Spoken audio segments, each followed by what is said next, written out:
akhir tahun di Kota Tangerang Selatan.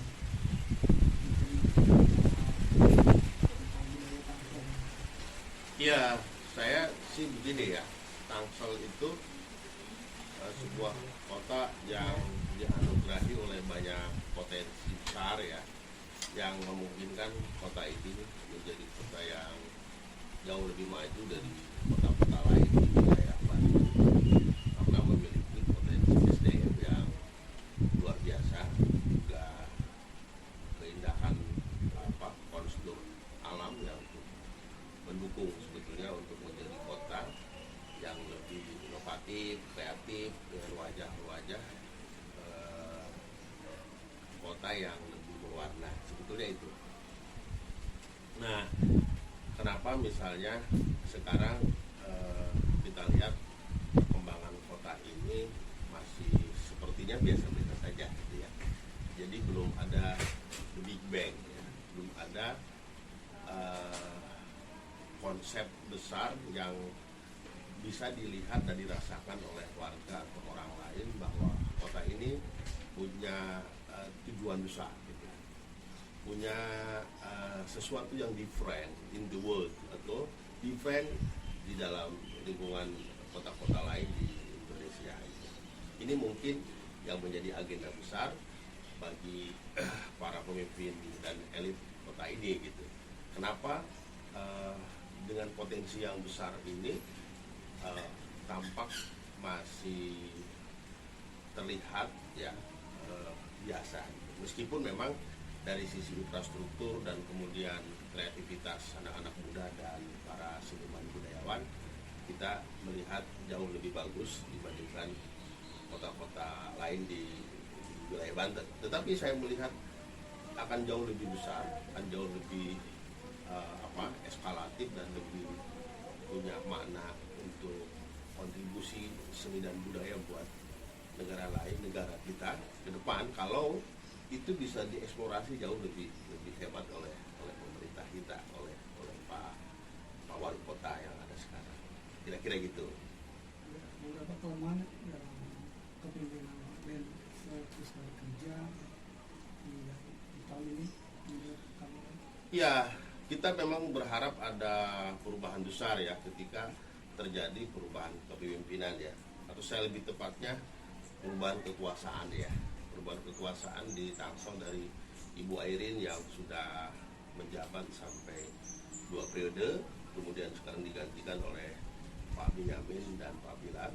Kita berharap memang peralihan ini juga sebuah perubahan dari sisi konsep pembangunan kota, dari sisi visi dan kemudian juga langkah-langkah ya. Karena Tangsel ini saya bilang tadi ada banyak potensi besar dari sumber daya manusia, dari sisi pengusahanya, dari sisi budayawannya, senimannya, kemudian juga dari sisi potensi investasinya itu sangat besar sekali. Jadi kalau hanya dikelola biasa-biasa saja, maka kota ini pun tidak akan menjadi sesuatu yang different in the world gitu. Karena itu kita berharap ke Pak Binyamin sejak awal yang didukung oleh banyak warga ini memimpin kota ini dengan sesuatu yang baru. Karena era Ibu Airin itu memimpin kota itu juga biasa, dengan pendekatan politik yang cukup canggih sehingga tidak ada gejolak-gejolak sosial politik yang mengganggu stabilitas. Tetapi juga dari sisi teknokrasinya itu juga biasa-biasa saja, kecuali kita dibantu oleh banyak sekali investor dari luar ya, terutama para developer besar BSD, Alam Sutra gitu, Bintaro dan seterusnya, yang memang secara langsung dan tidak langsung itu mendongkrak pertumbuhan ekonomi dan juga membangun wajah Tangsel menjadi kota yang sangat ramai gitu. Tetapi sebuah kota itu kan bukan soal ramainya, tetapi sebuah kota itu harus dibangun dengan sebuah value gitu, dengan sebuah nilai. Nilai apa ya? Nilai untuk membangun sebuah peradaban di kota itu. Nah, pertanyaan besarnya adalah peradaban besar apa yang akan dibangun oleh pemerintah kota ini. Nah, saya melihat sampai hari ini hampir 100 tahun, 100 hari ya, lebih ya. 100 hari lebih ini saya belum melihat dari kepemimpinan baru Kota Tangerang Selatan itu ada konsep besar. Ada pilihan-pilihan terhadap begitu banyak potensi yang ada ini untuk menjadi skala prioritas gitu. Atau dalam bahasa lainnya belum ada pilihan leading sektor gitu ya. Ini penting, pemilihan leading sektor atau pilihan konsep pembangunan kota itu penting karena semakin kita fokus pada satu konsep, semakin kita fokus pada satu sektor, maka itu akan menjadi kekuatan gitu lah, dan akan menjadi sebuah identity. Misalnya begini, kalau kota ini mau dibangun menjadi sebuah kota pendidikan, maka seluruh elemen sektor-sektor lain itu harus mengacu kepada dan berorientasi mendukung sektor itu. Maka dia akan menjadi sebuah kota yang punya identitas, kota pendidikan. Nah, kalau kota ini juga ingin dibangun menjadi sebuah kreativitas, ya, kota kreatif, berbudaya, kota budaya, maka seluruh elemen kota dan dinas-dinas terkait itu harus mendukung pada pembangunan yang mengarah kepada konsep kebudayaan. Misalnya dari sisi pembangunan jalan misalnya atau jembatan. Karena kita punya konsep membangun kota ini kota yang kreatif berbudaya, maka jembatan itu bukan hanya sekedar tempat nyebrang, tapi menjadi sebuah karya artistik dari sisi desainnya, dari sisi lampunya, sehingga itu punya value keindahan yang bisa menjadi brand atau identiti kota. Nah, kalau sekarang kan saya lihat hanya fungsi standar buat jembatan dan jalan hanya untuk jalan, hanya untuk nyebrang atau buat trotoar hanya untuk orang-orang pejalan kaki atau naik sepeda. Tapi ke depan menurut saya kalau kita sepakat kota ini menjadi kota yang berbudaya, maka pembangunan infrastruktur itu harus berdimensi artistik, berdimensi seni gitu loh. Nah, seni macam apa yang mau kita bangun, budaya macam apa, itu juga agenda lain yang harus menjadi prioritas kota. Kira-kira begitu. Menurut Akang belum terlihat ada kemajuan yang sangat diharapkan oleh masyarakat Tangsel ya, untuk masalah yang budayanya, terus banyaknya atau memang dari SDM birokrasi yang kurang. Ya, saya lihat sih Tangsel diuntungkan oleh SDM yang bagus ya. Kemudian juga oleh infrastruktur yang dibangun oleh swasta yang cukup bagus ya. Sehingga sekalipun misalnya pemerintah kota ini diam, masyarakat itu udah jalan gitu loh. Artinya Anda lihat sekarang misalnya komunitas seni, lukis, patung, film itu udah jalan mereka gitu loh. Tanpa campur tangan pemerintah gitu loh.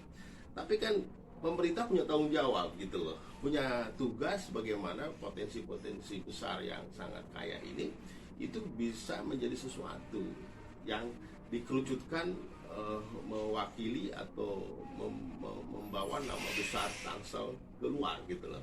Dan karena itu pemerintah punya tanggung jawab membangun konsep gitu, membangun sebuah visi bahwa potensi-potensi besar ini harus diintegrasikan ke dalam satu konsep besar untuk membangun kota yang berbasis budaya tadi. Kalau kita mau memilih kota ini dibangun berbasis budaya, nah bisa misalnya dengan pilihan-pilihan itu akan terbangun misalnya kreativitas produksi film, kreativitas produksi seni lukis, seni tari, seni dan seterusnya. Dan ini akan menjadi nilai ekonomi gitu loh, baik buat masyarakat Tangsel maupun buat masyarakat di luar Tangsel dan secara nasional. Dan kota-kota lain saya kira sudah bisa ya melakukan itu jauh di luar jangkauan di Pulau Jawa kayak Banyuwangi, kemudian Mojokerto dan seterusnya. Itu bisa membuat kota atau daerah itu mencuat secara internasional karena karya seni dan budaya masyarakat lokalnya.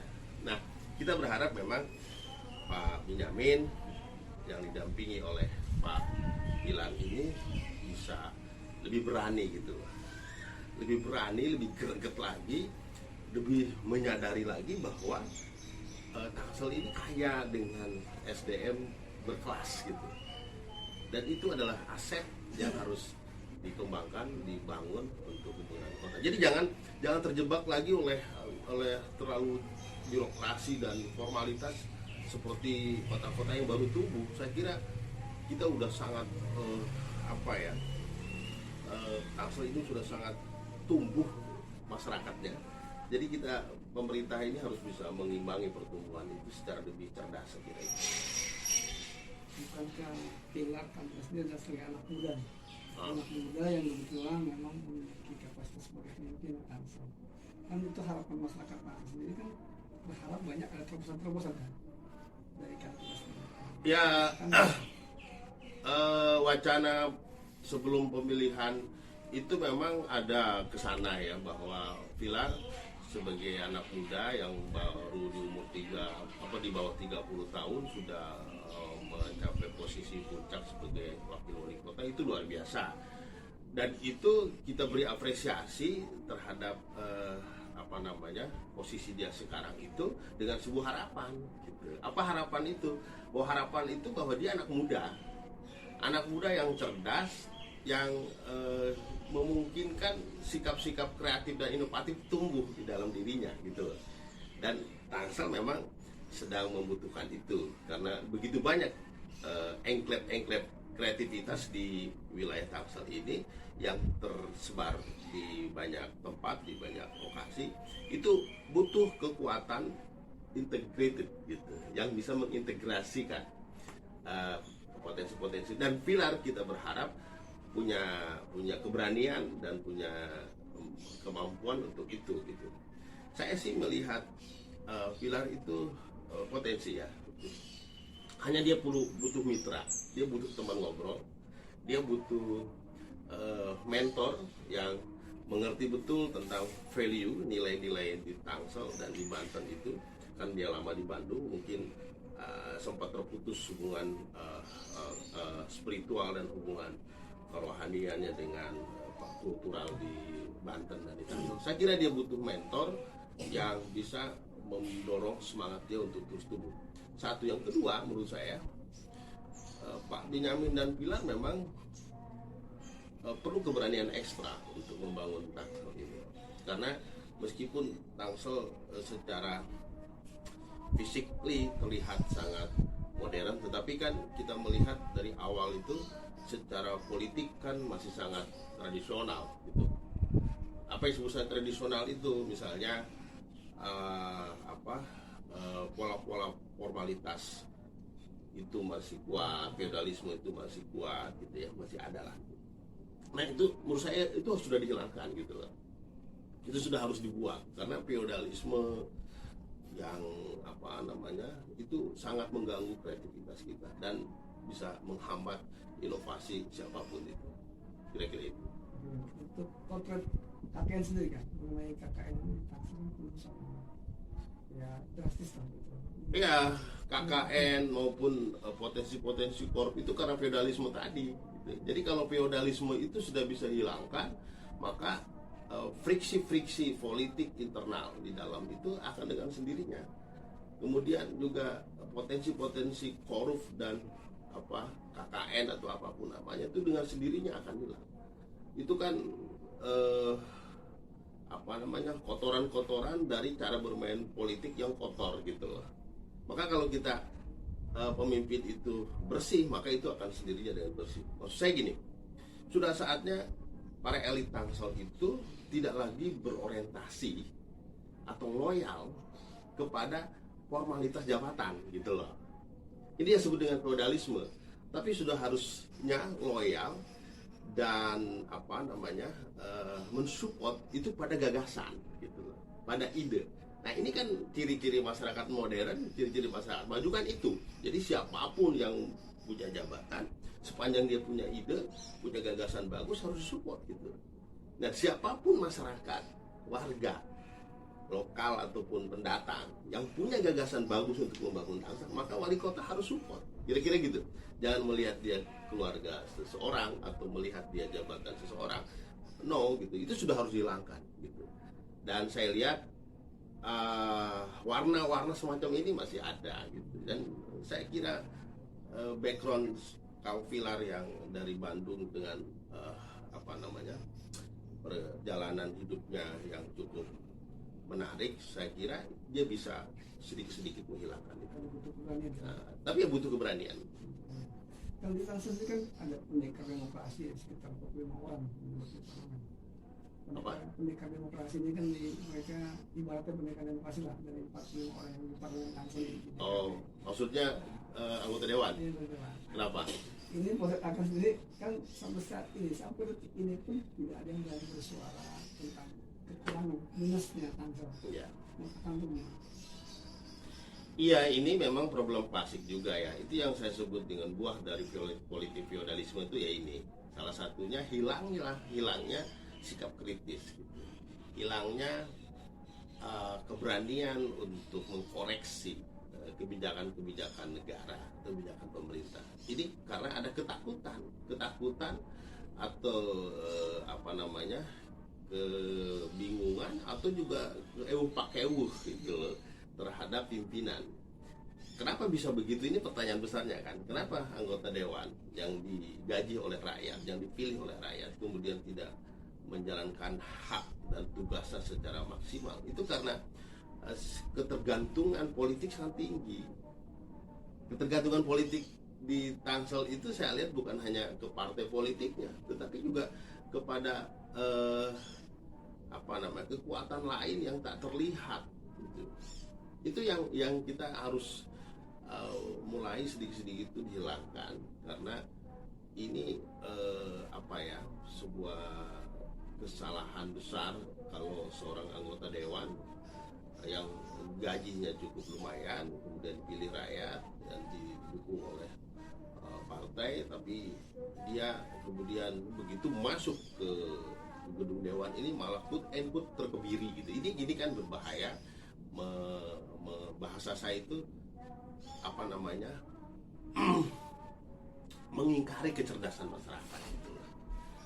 Masyarakat bercerdas sekarang, ini jangan diingkari gitu loh. Dengan sikap-sikap yang apolisi, sifat-sifat yang apatis, sifat-sifat yang pengen panen duluan gitu tanpa bagaimana menanam terus-menerus. Nah, saya kira ke depan itu baik birokrasi maupun politisi juga komunitas-komunitas lain itu sudah harus dirubah mindsetnya. Jangan lagi bondong-bondong ingin memanen gitu, APBD gitu.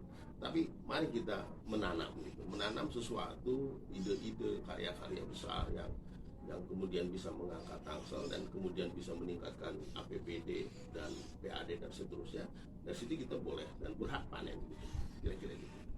Jadi terkait dengan feodalisme, Tangsel itu ada beberapa kasus yang sampai saat ini masih belum selesai, seperti PTP, terus kasus Ibu Yani yang warga miskin belum digantikan, itu meninggal era UN sekarang. Namun akan sebagai masyarakat atau tokoh seperti Tangsel, kasus ini kan mesti dilihat oleh para politisi, terutama dewan-dewan rakyat. Apakah mereka sudah terjebak dalam pusaran kekuasaan hingga mereka tidak berani, terus akhirnya kasus ini terus diberitakan oleh publik atau oleh media itu kemana? Ya, saya tidak punya posisi untuk masuk terlalu jauh ke dalam kasus itu ya. Tetapi saya melihatnya ada banyak kasus ya, bukan hanya itu saya kira yang dari tahun ke tahun, dari periode ke periode itu nggak selesai gitu.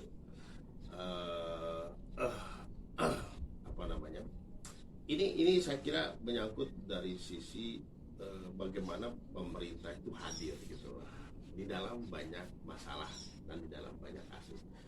Dan hadir itu ya konsepnya itu bukan sharing gitu, bukan sharing kekuasaan. Oh dinas kamu kesana, tapi mendelivery gitu.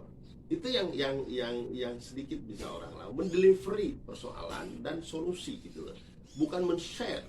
Misalnya sebagai Pak Binyamin atau Pak Pilar sebagai wali kota tahu masalah itu, tapi kemudian mendelegasikan. Nah itu kan sifatnya masih share sebuah masalah dan solusi. Tapi waktunya sekarang tuh mendelivery itu bagaimana solusi itu nyampe gitu loh. Betul-betul pastikan bahwa seorang kepala dinas atau siapapun yang ditugaskan oleh pemerintah atau wali kota itu sampai dan selesai urusan. Nah, ini adalah persoalan kekuatan leadership ya. Jadi kemampuan leadership seorang wali kota itu adalah mendelivery sebuah solusi-solusi dari berbagai banyak persoalan ke dalam langsung pada masyarakat gitu. Nah, ini memang perlu seni bagaimana mentransfer knowledge, mentransfer gagasan dan solusi itu. Nah, itu menurut saya beberapa hal yang harus dilakukan oleh pemerintah. Kalau soal persoalan banyak lah ya, banyak sekali, dan itu bukan hanya di Tangsel saya kira, dan di banyak daerah juga begitu. Hanya persoalannya ciri seorang pemimpin itu kan bukan dari tampilan, tetapi sejauh mana dia mampu menuntaskan semua masalah-masalah yang tersumbat itu tuntas, selesai. Itu ukurannya gitu loh. Ukuran keberhasilan seorang pemimpin itu gitu. Kira-kira itu. Selain konsep besar tadi ya, dia memiliki visi konsep besar tadi. Pansel dalam 3 tahun lalu itu kan hanya satu partai,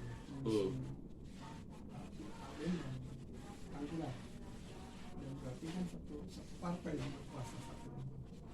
Akan kota tersebut apakah akan menjadikan sistem nepotisme seluruh sektor yang ada di Tangsel menurut kemenangan pilkada ini.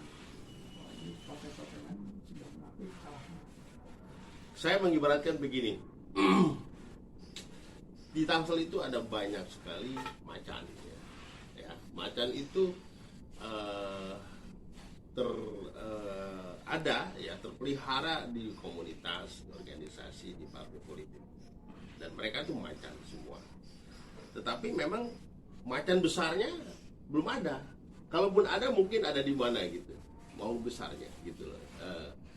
Nah, jadi karena dia masih macan-macan kecil gitu, jadi ketika dia masuk kandang macan besar, maka diam semua gitu. Kira dia ngerti gak? Paham gitu ya. Jadi ini macan semua. Ketika pil kota dia wah semua. Begitu dia masuk kandang besar dan di situ ada harimau besar misalnya, saya nggak tahu harimau besarnya apa, itu diam semua. Nah, kira-kira gitu ya. Nah, ya harus naik kelas. Kalau Anda merasa macan, Anda juga harus menjadi harimau, gitu loh. Supaya tidak dikerangkeng terus. Kemudian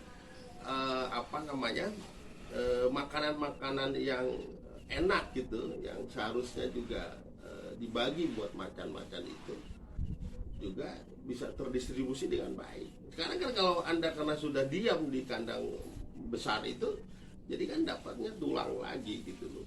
Jadi kalau Anda mau dapat daging yang besar, ya Anda harus mengaum seperti macan besarnya itu. Kalau nggak mengaum, Anda dapat tulang gitu loh. Nah, itu pesan saya kepada anggota dewan, harus mengaum lah, berteriak lah kalau Anda ingin dapat sesuatu. Kalau enggak, Anda selamanya akan terkerangkeng di dalam kandang yang besar itu. Ya kayak gitu ya.